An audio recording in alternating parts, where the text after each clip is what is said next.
देखिए, बहुत लोग अपने पड़ोसी से ही परेशान रहते हैं। तो पड़ोसी अगर मान लेते हैं, अगर आपको परेशान करे, परेशानी अलग अलग तरह की हो सकती है। हो सकता है कि गाली गलौज करे, ठीक है, गाली गलौज भी कर रहा है, मारपीट का नौबत जो है यहाँ पर उत्पन्न कर रहा है, तंग कर रहा, मतलब रास्ता पर जो है एक तरह से वो परेशानी कर रहा है। अब ये सारा समस्या है, और इस समस्या का अक्सर लोगों के पास ये जो है एक आइडिया होता है कि हम पड़ोसी के का शिकायत के लिए जो एफआईआर है दर्ज करा दें। लेकिन जो है एक तरह से पुलिस की बात करें तो पुलिस भी कोई कार्रवाई जो है नहीं कर सके। मान लेते हैं ये भी हो, और शराब पीकर भी आपको परेशान कर रहा है, तो इस केस में देखें, सबसे पहला ये जो आप किसी पे आरोप लगा रहे हैं, तो इस आरोप को साबित करने के लिए सबूत की जरूरत होती है। देखें, अगर कुछ तौर पे तो कोई भी कुछ कह सकता है।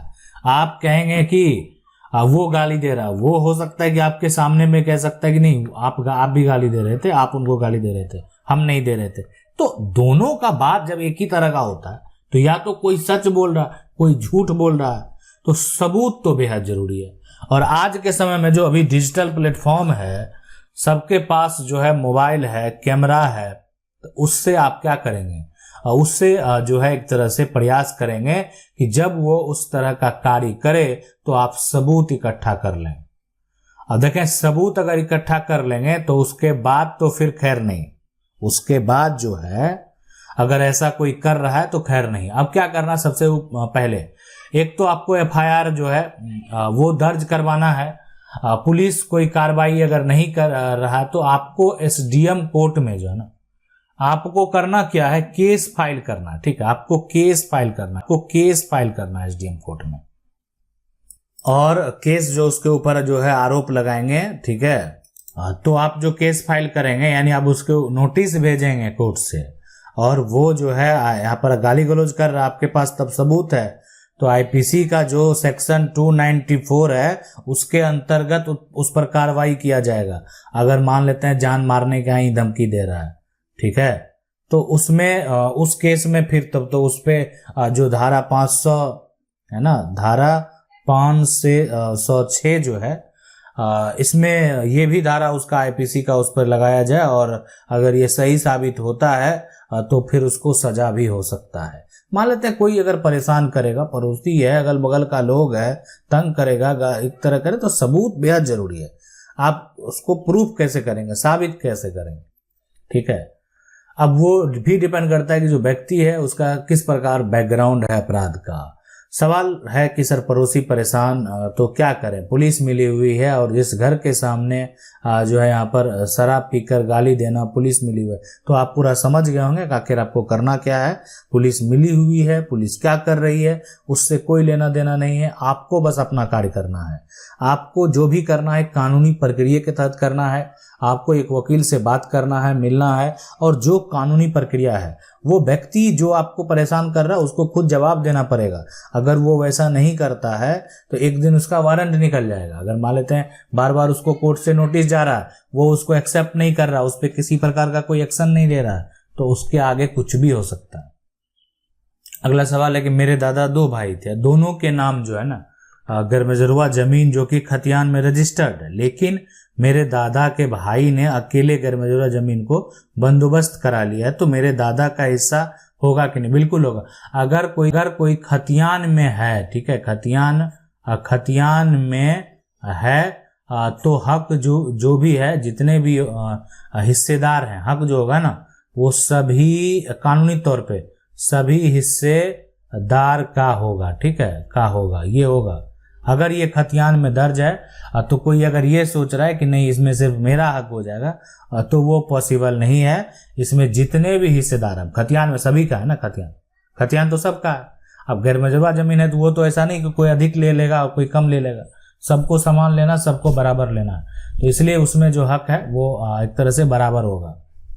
सवाल है कि सर हमको पता है कि ये जमीन जो है हमारे दादा का है, मगर हमारे पास कोई कागजात नहीं है, ऑनलाइन नहीं दिखा रहा है, तो कर्मचारी के पास जा सकता हूँ? हाँ, जा सकते हैं, ठीक है, आ सकते हैं। और वहां पर करना क्या है, सकते हैं, ठीक है, आप जाएंगे कर्मचारी के पास, तो यानी जो भी रेवेन्यू ऑफिस जाएंगे जो नज़दीकी है आपके अंचल क्षेत्र में आता है ना, आप जिस ग्राम पंचायत से बिलोंग करते हैं या मान लेते हैं जो भी आपका नगर एक तरह से निगम क्षेत्र है, तो अगर जो भी क्षेत्र है आपका, तो आप अपने नज़दीकी जो अंचल में जाएंगे वहाँ पर जो रेवेन्यू कार्यालय है वहाँ पर जब जाएंगे तो वहाँ पर जो भी क्लर्क हैं जो भी कर्मचारी हैं उससे जब बात करेंगे तो आप जो आपको पता है कि ये ज़मीन आपकी है, जैसे आप कह रहे हैं कि ये जो हमको पता है कि ये ज़मीन हमारी है, तो उस प्लॉट का एक नंबर होता है, प्लॉट इसमें नंबर मान लेते हैं 1 2 3 4 लिखा हुआ है, तो 1 2 3 4 का जो है ना कंप्लीट डिटेल आप मांग सकते हैं। और ये मांगने का एक लीगल प्रोसेस भी होता है, यानी इंफॉर्मेशन निकालने का इसका फॉर्म आता है, फिल करके आपको देना होगा ताकि आप उस जो प्लॉट नंबर है उसका एक कंप्लीट डिटेल पता कर सकें। ठीक है, तो ये एक तरीका होता है। अब इसके बाद की अगर बात करें यहाँ पर, जैसे आपको ये पता चल गया अभी ये जो है अभी अगर देख रहे हैं आप तो ये आपके नाम से वहां पर भी मौजूद नहीं है, ना आपके पिता के नाम से है ना आपके दादा के नाम से है, फिर भी आप जो है ये कह रहे हैं स्पष्ट तरीके से कि ये जमीन हमारी है, तब आपको जो है जिला का कार्यालय जाना है। जिला का जो अभिलेख कार्यालय है, ठीक है, अगर आपकी खतियानी संपत्ति है तो अभिलेख से जाकर आप उसका नकल जो है निकाल सकते हैं, किसका, खतियान का। ठीक है, खतियान का। तो ये निकालने के बाद अपना दावा आप पेश कर सकते हैं कि आपकी प्रॉपर्टी है। सवाल है कि सर मेरे परदादा जी के नाम पर था जमीन, अब सरकारी हो गया है, पर वह मेरा घर है झारखंड में, लेकिन जो है यहाँ पर आबादी जो है वो बिहार सरकार दिखा रहा है, अनाबाद जो भी है बिहार सरकार जो है वो दिखा रहा है, अपने नाम पर करें। ठीक है, अगर मान लेते हैं आपका परदादा का जो है यहाँ पर परदादा का जमीन है, ठीक है, लेकिन अब जो है ये जमीन जो है यहाँ पर इस जमीन पर जो देखा जा रहा है जब इसको, तो ये बिहार सरकार के नाम से जो है दर्ज हो गया। तो ऐसा जो है ये जो परदादा के नाम पर जमीन है तो इसका जो कागजात है ये ओरिजिनल आपको निकालना चाहिए।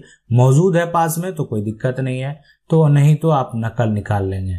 अब आप कहेंगे कि जो है क्या हम ऑनलाइन इसको निकाल सकते हैं? देखें, ऑनलाइन मौजूद है तो निकाल लीजिए, लेकिन अगर ऑनलाइन निकालेंगे भी तो उसका मान्यता कोर्ट में नहीं होगा। इसलिए नहीं होगा कि वहां पर एक वेरीफाइड कॉपी चाहिए ऑफिस से, तो इसलिए आप उसका नकल जो है प्रोसेस के साथ निकाल लें। उसके बाद जो बिहार सरकार के नाम से हो गया है उसका भी एक नकल निकाल लें।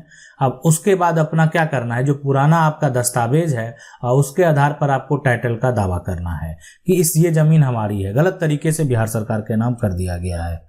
ठीक है, आप उस पर एक्शन लेंगे, आपके वकील के द्वारा जो है ये बात स्पष्ट किया जाएगा और बिहार सरकार के अधिकारियों से भी एक रिपोर्ट मांगा जाएगा कि ये जमीन का सर्वे आप किस आधार पर किए हैं, इसका डिटेल बताइए। अगर मौजूद है तो कोई भी प्रूफ होना चाहिए ना, कोई दिया है तो वो भी रजिस्टर्ड होना चाहिए। कोई भी मौखिक तौर पे कोई जमीन सरकार को नहीं देता, वो एक लिखित तौर पे होता है। तो अगर कुछ भी ऐसा है तभी वो पॉसिबल है, अन्यथा वो जमीन आपको वापस जरूर मिलेगी। अगला जो सवाल है, ये कह रहे हैं कि 35 साल पहले एक जमीन इन्होंने खरीदा है, अब उस जमीन का मालिक बोल रहा है। अब ये जमीन मान लेते हैं जो खरीदा गया वो 35 साल पहले खरीदा गया।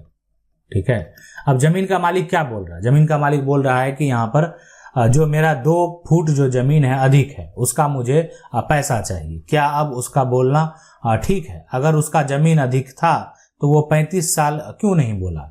ठीक है, देखें वो 35 साल बोले चाहे नहीं बोले, जो भी करे, सबसे बड़ी बात यह है अगर उसका जमीन अधिक यहां पर है तो आप उस जमीन को खरीद लें। नहीं तो अगर वो कानूनी तौर पे अगर देखा जाए तो आप उसी जमीन के लिए वो 35 साल आप जो है एक खरीदार जो है ना वो कब्जा का दावा नहीं कर सकता। 35 साल से हम उसका उपयोग कर रहे हैं, बिल्कुल नहीं कर सकता। बहुत सारे कंडीशन होते हैं, ऐसा नहीं कि आप जो है 35 साल से उसका उपयोग कर रहे हैं तो वो जमीन जो है आप खरीदार थे, आपको तो उतना का ही हक है जितना जमीन आपने खरीदा है। उससे अगर अधिक जमीन है तो जो विक्रेता है वो कानूनी तौर पर, अगर कानूनी अधिकार की बात करें तो कानूनी तौर पर वो उसका मालिक है। आप जो है उसको मौखिक तौर पे ऐसे नहीं ले सकते हैं। अगर वो जमीन जो है अगर 2 फुट भी अधिक है तो उसका जो भी कीमत होता है वर्तमान में, आप चाहें तो वो डिसाइड करके दे सकते हैं, और नहीं तो वो अपने जरूरत के हिसाब से किसी को बेच भी सकते हैं। वो बेचने के लिए भी स्वतंत्र है। वो जमीन किसी और को देना चाहे तो दे सकता है। आशा करते हैं वीडियो अच्छा लगा होगा। वीडियो को लाइक जरूर कर दें। चैनल को पहली बार देख रहे हैं, सब्सक्राइब करके जो बेल आइकन है उसको जरूर दबा लें। मिलते हैं अगले वीडियो में, तब तक के लिए जय हिंद।